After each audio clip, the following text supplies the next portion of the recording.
Wa manakala kita mendapati orang yang sangat kita cintai di antara orang tua kita, nenek kakek kita, pasangan hidup kita yang sangat berarti dalam hidup kita dan dia telah meninggalkan kita ke dunia ini untuk selama-lamanya, maka yang mesti kita lakukan adalah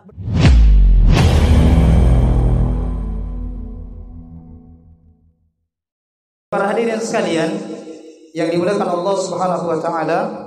Pertama yang ingin saya sampaikan adalah amalan apa yang paling bermanfaat jika kita mendapati orang yang sangat kita cintai, salah satunya ataukah keduanya telah meninggal dunia.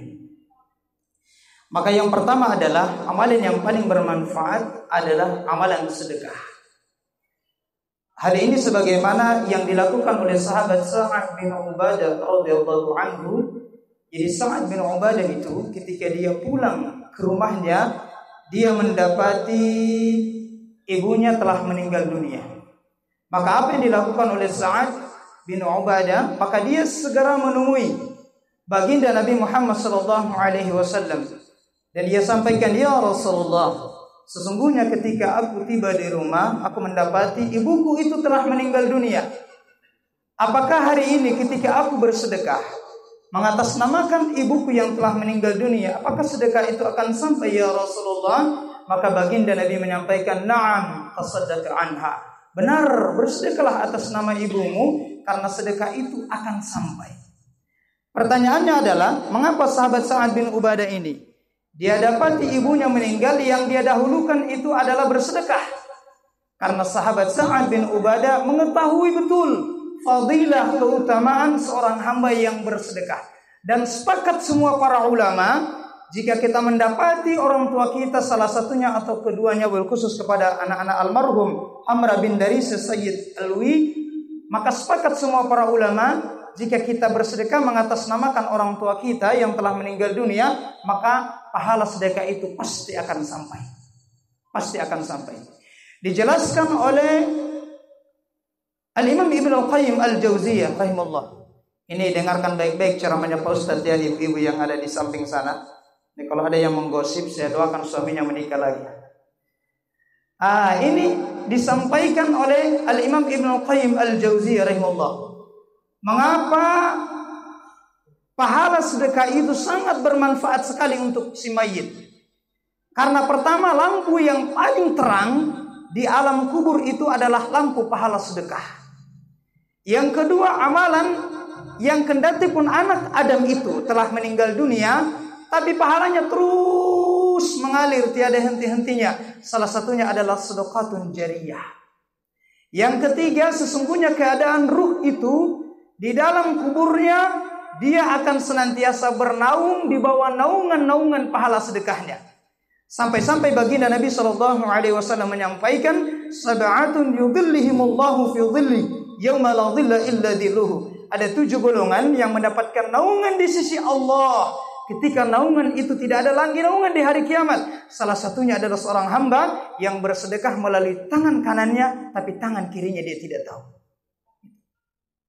Para hadirin sekalian yang dimuliakan Allah Subhanahu wa taala, maka para sahabat saat itu mereka bertanya, "Ya Rasulullah, kalau begitu sedekah apa yang paling utama untuk aku sedekahkan kepada orang tuaku?" Maka Rasul menyampaikan sedekah air. Menyediakan air minum, alhamdulillah sudah ada di depan kita, atau menyiapkan sumur sebagaimana yang dilakukan oleh sahabat-sahabat Rasulullah SAW. Yang kedua, apalagi ya Rasulullah?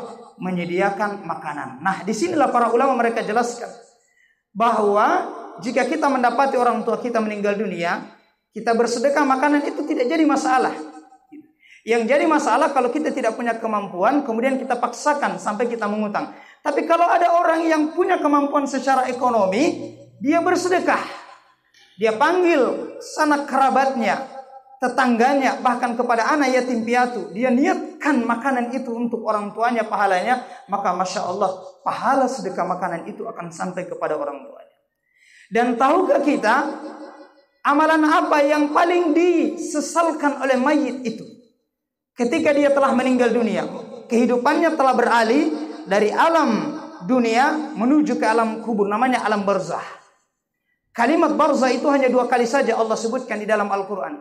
Dalam surah Ar-Rahman, "Marajal bahraini yaltaqiyan bainahuma barzakhun la yabghiyan." Kemudian dalam surah Al-Mu'minun Allah jelaskan penyesalan orang-orang kafir yang berdosa ketika kematian itu telah mendahului mereka, telah datang di tengah-tengah mereka. Hatta idza jaa ahadahumul maut qala rabbirji'un. Dan demikianlah keadaan orang-orang kafir itu, kata Allah. Apabila kematian itu telah datang salah seorang di antara mereka, dia berkata, rabbirji'un, ya Allah, kembalikanlah aku hidup di dunia. La'alli a'malu sholihan fima taraktu kalla, agar aku bisa berbuat amalan kebaikan yang dahulu aku tinggalkan. Kalla, sekali-kali tidak, kata Allah. Innaha kalimatun huwa qailuha, sesungguhnya itu hanyalah dalil, ucapan yang diucapkannya saja. Wa min waraihim barzakhun ila yaumi yub'atsun, dan di hadapan mereka di alam kubur itu ada barzakh yang tidak bisa ditembus sampai tibanya hari kiamat. Apa maknanya barzakh? yakni dinding yang tebal yang tidak bisa ditembus. Makanya kalau ada orang meninggal, tidak ada sejarahnya dia bisa kembali lagi ke dunia. Misalkan seperti film Suster Ngesot, itu kan tidak masuk akal betul itu. Orang meninggal bisa kembali lagi ke dunia untuk jalan-jalan santai, indah. Dia sudah beralih kehidupannya. Karena setiap kehidupan kita ini punya fase-fase, dan setiap fase itu kita lalui tidak akan kita kembali ke fase yang lalu. Seperti fase alam ruh. Ruh itu ditiupkan ke rahim ibunda yang kita cintai, kita tinggal di dalam rahim selama 9 bulan lamanya. Di fase kehidupan alam rahim, setelah itu kita tinggal dilahirkan di dunia ini, tidak mungkin mau kembali lagi ke alam rahim. Setelah itu meninggal dunia, ditandai satu titik yang namanya ajal, berpindah fase ke fase alam kubur namanya alam barzah, yakni alam penempatan sementara. Gitu. Alam penempatan sementara. Maka inilah yang mesti kita lakukan, bahwa manakala kita mendapati orang yang sangat kita cintai di antara orang tua kita, nenek kakek kita, pasangan hidup kita yang sangat berarti dalam hidup kita, dan dia telah meninggalkan kita ke dunia ini untuk selama-lamanya, maka yang mesti kita lakukan adalah bersedekah mengatasnamakan mereka. Innamal a'malu binniyati. Sesungguhnya setiap amalan itu tergantung dari niatnya. Itu yang pertama. Yang kedua, para hadirin sekalian yang dimuliakan Allah Subhanahu wa taala. Di dalam salah satu hadis Rasulullah SAW, ketika Rasul sedang duduk di antara dengan kalangan para sahabat, bainananu 'inda Rasulullah SAW. Ketika kami sedang duduk di samping Rasul sallallahu alaihi wasallam, kata kalangan para sahabat, idza ja'ahu rajulun min Bani Salimah. Datang seorang lelaki dari Bani Salimah. Faqala, dia bertanya kepada Nabi sallallahu alaihi wasallam, hal baqiya min birri abawayya syai'un abarruhuma bihi ba'da mautiha. Ya Rasulullah, sesungguhnya orang tuaku itu telah meninggal dunia. Apakah masih ada kewajiban bagiku ya Rasulullah untuk berbakti kepada mereka walaupun mereka itu telah meninggal dunia? Kata baginda Nabi, na'am, masih ada kewajiban bagimu untuk berbakti kepada orang tuamu walaupun mereka itu telah meninggal dunia. Yang pertama kata Nabi SAW adalah apa? As-salatu alaihima. Engkau senantiasa mendoakan orang tuamu yang telah meninggal dunia. Makanya Rasul sallallahu alaihi wasallam sampaikan, anak Adam itu kalau dia sudah meninggal dunia terputus amalnya kecuali 3 perkara. Salah satunya adalah wawaladun solihun, yakni anak yang soleh dan soleha yang senantiasa mendoakan orang tuanya. Masya Allah, kita mendapati orang tua kita yang telah meninggal dunia di waktu-waktu yang mustajab, sujud terakhir kita, selesai kita sholat di waktu 1/3 malam, di waktu-waktu yang mustajab, kita doakan orang tua kita, Allahumma gfirli wali walidayya warhamhuma kama rabbayani shaghira. Ya Allah, ampunilah dosaku dan dosa pada orang tuaku. Sayangilah mereka ya Rabb sebagaimana mereka menyayangiku sewaktu aku masih kecil. Maka doa itu tembus sampai ke langit yang ke-7. Diijabah, diterima oleh Allah Subhanahu wa taala. Maka bersyukur kita para hadirin sekalian jika kemudian di antara tengah-tengah kehidupan kita, posisi kita sebagai orang tua, kita dapati ada anak-anak kita yang soleh dan soleha. Masya Allah, ini adalah investasi yang terbaik, yang bukan hanya menyenangkan hati kita di dunia ini, tapi wal akhirah, menyenangkan hati kita di akhirat. Jadi itulah as-salatu alaihima. Yang kedua kata Rasul, apalagi wal istighfaru lahuma. Engkau senantiasa memohonkan ampunan kepada orang tuamu yang telah meninggal dunia. Selesai kita sholat, doakan, ya Allah, jika sekiranya orang tuaku itu yang telah meninggal dunia punya dosa dan kesalahan baik yang nampak maupun yang tersembunyi, baik dosa besar maupun yang kecil, maka ampunilah dosa orang tuaku ya Rabb, sebagaimana engkau kemudian mengampuni dosa seorang hamba yang bersih seperti bayi yang baru lahir dari rahim seorang ibu, bersih dosanya seperti kertas putih yang tidak ada sama sekali cacatnya. Kita doakan orang tua kita agar kemudian dosa-dosanya itu diampuni oleh Allah Subhanahu wa taala. Maka dalam hadis riwayat Imam Ahmad dijelaskan bagaimana nanti di padang mahsyar itu di hari kiamat ada orang tua yang ditinggikan derajatnya oleh Allah sampai derajat yang begitu mulia. Orang tua ini merasa terheran-heran padahal amalannya itu biasa-biasa saja. Maka dikatakan kepadanya, sesungguhnya dulu ketika engkau wafat, engkau meninggalkan anak yang soleh dan soleha yang senantiasa memohonkan ampunan kepadamu. Para hadirin sekalian yang dilakukan Allah Subhanahu wa taala. Yang ketiga kata Rasul, wal infadu ahdihima min ba'dihima. Jika ada janji orang tuamu yang belum sempat dia tunaikan, maka tunaikan janji itu. Jika sekiranya orang tua kita dapat tidak punya, dia dulu pernah mengutarakan janji. Dalam hal ini adalah janji kebaikan, bukan janji-janji yang ini yang mengantarkan kepada perbuatan buruk, janji kebaikan. Maka posisi kita sebagai ahli waris, kemudian kita menunaikan janji-janji itu semampu kita. Yang selanjutnya adalah kata Rasul, wasilaturrahim allati la tasulu illa bihima. Engkau menjalin tali silaturahim kepada saudara orang tuamu yang masih hidup. Utamanya tali silaturahim itu yang sempat terputus, kita jalin. Kalau ada di antara orang tua kita yang sudah meninggal dan masih ada saudaranya yang masih hidup, maka kewajiban kita adalah memuliakan mereka, mencintai mereka sebagaimana kita muliakan dan kita cintai orang tua kita sewaktu hidupnya dulu di dunia. Dan yang terakhir kata Rasul adalah wa ikramus shadiqihima. Engkau kemudian menghargai sahabat-sahabat akrab orang tuamu yang masih hidup. Saya yakin sekali di antara lingkungan tempat tinggal orang tua kita pasti ada sahabat-sahabat akrabnya. Nah, ini dulu kebiasaan orang tua dulu, ini orang tua dulu, dia itu tahu siapa saja sahabat akrab orang tuanya. Dan bahkan tradisi kebiasaan orang tua kita dulu, kalau orang tuanya itu dengan orang tuanya sahabatnya itu dia akrab, maka insya Allah dia akan menjalin tali persahabatan dengan anaknya. Begitu. Anda tahu kalau anak-anak zaman now sekarang ini, hanya lebih dia perhatikan handphonenya saja. Gitu. Begitu ya. Yang ketiga para hadirin sekalian yang dimulakan Allah Subhanahu wa taala. Mengapa setiap kali kita dapati ada di antara keluarga kita, orang tua kita yang meninggal dunia, maka yang pertama kali disampaikan oleh ahli waris itu adalah, jika sekiranya orang tuaku ini punya kesalahan kepada para hadirin sekalian, maka mohon dimaafkan, gitu ya. Kemudian jika sekiranya ada masalah utang piutang, silakan menghubungi kami selaku ahli waris. Kenapa bisa seperti itu? Ini yang terpenting, bahwa ada satu dosa yang manakala kemudian kita kerjakan, walaupun kita rajin sholat, kita rajin berpuasa di bulan Ramadan, kita rajin bersedekah, tapi kalau dosa ini kita kerjakan dan kita belum selesaikan di dunia ini, maka dosa itu akan dibawa sampai di pengadilan Allah Subhanahu wa taala di akhirat. Di bulan Ramadan sering para dai, para mubaligh menyampaikan hadis Rasulullah sallallahu alaihi wasallam, "Man shama Ramadhana imanan wa ihtisaban ghufira lahu ma taqaddama min dhanbi." Atau dalam riwayat yang lainnya, "Man qama Ramadhana imanan wa ihtisaban ghufira lahu ma taqaddama min dhanbi." Barang siapa yang berpuasa di bulan Ramadan atas dasar iman dan mengharapkan ridha Allah, maka Allah akan mengampuni dosa-dosanya yang telah lalu, semua dosa-dosanya. Pertanyaannya adalah, apakah benar seorang hamba ketika dia berpuasa di bulan Ramadan, semua dosa-dosa kita diampuni oleh Allah Subhanahu wa taala? Ingat, hadis ini itu menggunakan lafaz umum. Ma itu lafaz umum. Ma taqaddama itu adalah lafaz yang umum. Maksudnya semua dosa-dosa kita itu tanpa terkecuali dosa yang besar atau yang kecil diampuni oleh Allah Subhanahu wa taala. Sehingga kemudian para ulama mereka mengkaji, benarkah dengan kita berpuasa di bulan Ramadan, dengan kita rajin sholat, kemudian rajin beribadah yang lainnya, semua dosa-dosa kita diampuni oleh Allah Subhanahu wa taala? Oh, ternyata tidak. Di dalam kaidah usul ada salah satu kaidah, dalilul 'am yabqa fi umumihi ma lam yarid dalilul takhsis. Bahwa dalil yang umum tetap pada keumumannya selama tidak ada dalil yang mengkhususkannya. Oh, ternyata ada dalil yang mengkhususkan bahwa orang itu walaupun dia berpuasa Ramadan, tidak semuanya dosanya diampuni oleh Allah Subhanahu wa taala. Dosa apa itu?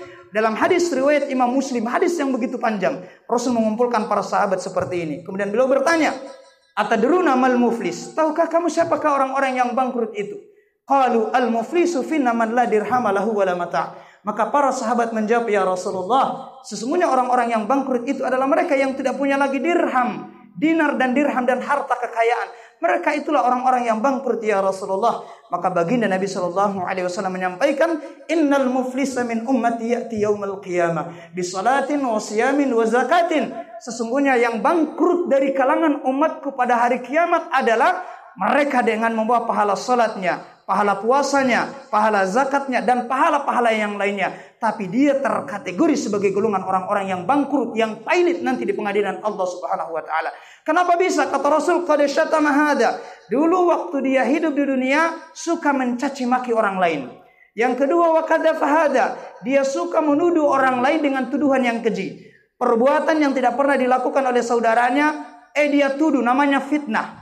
Perbuatan yang tidak pernah dilakukan oleh saudara kita, kemudian kita tuduh dia, bahasa Arabnya artinya namimah, yaitu fitnah. Gitu. Perbuatan yang dikerjakan oleh saudara kita, perbuatan buruknya kita ceritakan. Dan sekiranya saudara kita itu ada di situ, kita ceritakan dia, dan dia merasa tidak enak dengan cerita kita, itu namanya ghibah. Orang yang menggibah sama dengan dia memakan daging saudaranya sendiri. Kata Rasul yang ketiga, wa akala malahada, yaitu orang yang dulu pernah hidup di dunia tapi kerjanya suka mengambil harta orang lain, bukan miliknya dia ambil. Kemudian apalagi, wasafa qadam, dia suka menumpahkan darah orang lain, wa daraba hada, dan dia suka menyakiti fisik orang lain. Dosa-dosa yang saya maksud ini adalah dosa-dosa terkait dengan hablum minan nas, hubungan kita terhadap sesama manusia. Ternyata kalau dosa terhadap sesama manusia, perlu diingat ini, walaupun kita beristighfar 1000 kali setiap malam, dosa itu tetap tidak akan diampuni oleh Allah Subhanahu wa taala. Kecuali kita menyelesaikan di dunia ini. Kita minta maaf, kalau pernah dulu kita ambil haknya kita kembalikan. Pokoknya intinya kalau dosa terhadap sesama manusia, segera memang minta maaf. Apalagi ini masih momen Idul Fitri di bulan Syawal. Di negeri kita sering ada rangkaian acara halal bihalal. Berkumpul semua pihak keluarga. Ini acara seperti ini adalah momen di mana semua keluarga berkumpul. Semuanya di sini kita berkumpul. Kita manfaatkan momen seperti ini untuk kita saling maafkan. Wabil khusus kepada almarhum, kami yang mewakili pada kesempatan ini, jika sekiranya almarhum Hamra bin Daris Sayyid Alwi dan almarhumah Haja Nurmin Salangga bin Haji Sunula punya kesalahan, maka mari kita sama-sama memaafkannya.